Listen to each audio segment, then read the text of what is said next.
Death of Josseline. She was just a little girl. She was on her way to her mother. Cat Rodriguez and the Factory. Josseline shivered as she stepped over the stones and stepped under the milk sea. She was in Arizona, land of heat and sun. But on this late January day in 2008, it was cold and damp. The temperature was in the 50s, and the night before it had dropped to near freezing. The winter rain had fallen, and now the desert path was slippery and wet, and more treacherous than before. Josseline was 7 miles north of the Mexican border, near the old ranching town of Barivaca, in the prime northern desert. It was a wonderland of cactus and mesquite, beautiful but dangerous, with trails threading through isolated canyons and up and down hills studded with rocks. She had to get through this perilous place to get to her mother, a little girl with a big name, Josseline Ramirez Hernandez Quintero. She was 5 feet tall and 100 pounds.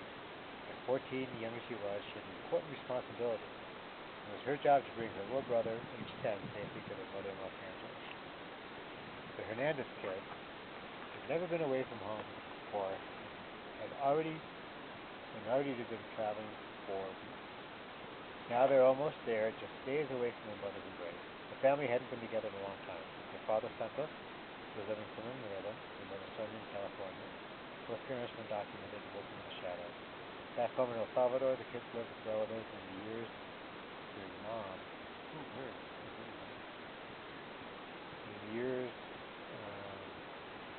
their mom was gone, Josseline had become a little mother to her brother.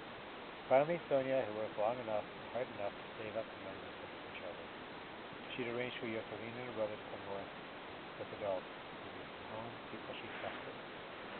The group had crossed from El Salvador to Guatemala and traveled 2,000 miles from the southern tip of Mexico to the north.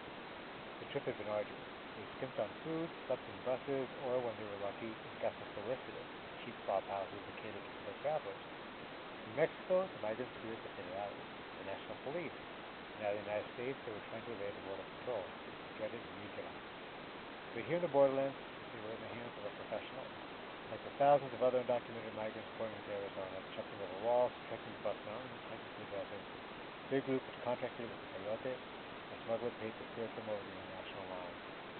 The Coyote's fee, many thousands of dollars, was to pay for Josseline and her brother to be taken from El Salvador all the way to their mother in Los Angeles. So far, everything had gone according to plan.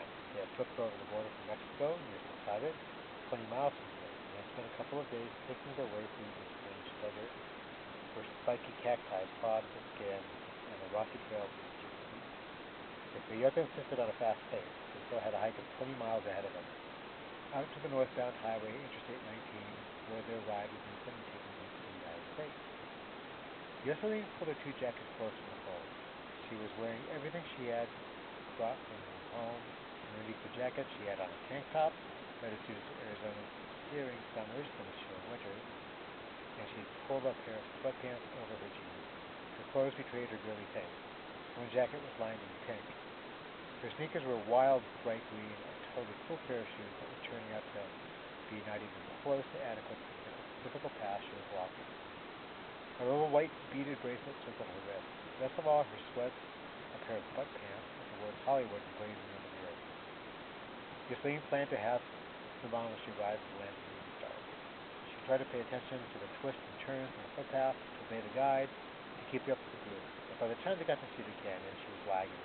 She was beginning to feel sick. She'd been on the road for weeks and out in the open today, sleeping on the damp ground. Maybe she'd skimped on drinking water, given what she had to her little brother. Maybe she'd swallowed some of the slimy green water that pours into cow ponds dotting this ranch country. Whatever the reason, Josseline started vomiting. She crouched down and emptied her belly, retching again and again, and lay back on the ground. Resting didn't help. She was too weak to stand up, let alone hike this roller coaster trail out to the road. There was a problem. The group was on a strict schedule. They had that ride to catch. The longer they lingered here, the more they'd likely be caught. The Coyote had a decision to make, and this was the one he made. He would leave the young girl behind, alone in the desert. He told her not to worry. They were in a remote canyon that was little traveled, but the border patrol would soon find her. Nearby, he claimed, there were some pistas, platforms that La Migra used as landing pads for the helicopters. Surely they'd be by soon, and they would take care of her. Her little brother cried and begged to stay with her, but Josseline was his big sister, and Josseline insisted that he go. As he recounted later, she told him, Si tienes que seguir donde está mamá, you have to go to keep going to get to mom. Other travelers grabbed the wailing boy and walked on, leaving the sister alone in the cold dark. She had only her clothes to keep her warm. On her first night alone, the temperature dropped below freezing to 29 degrees.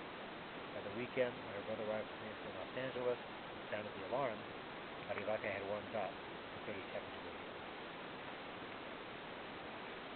3 weeks later, Dan Mills was getting ready to go out on desert patrol. He was filling up a big plastic box with non-perishables for migrants, granola bars, applesauce, Gatorade, and used socks, something the weary walkers always seem to need.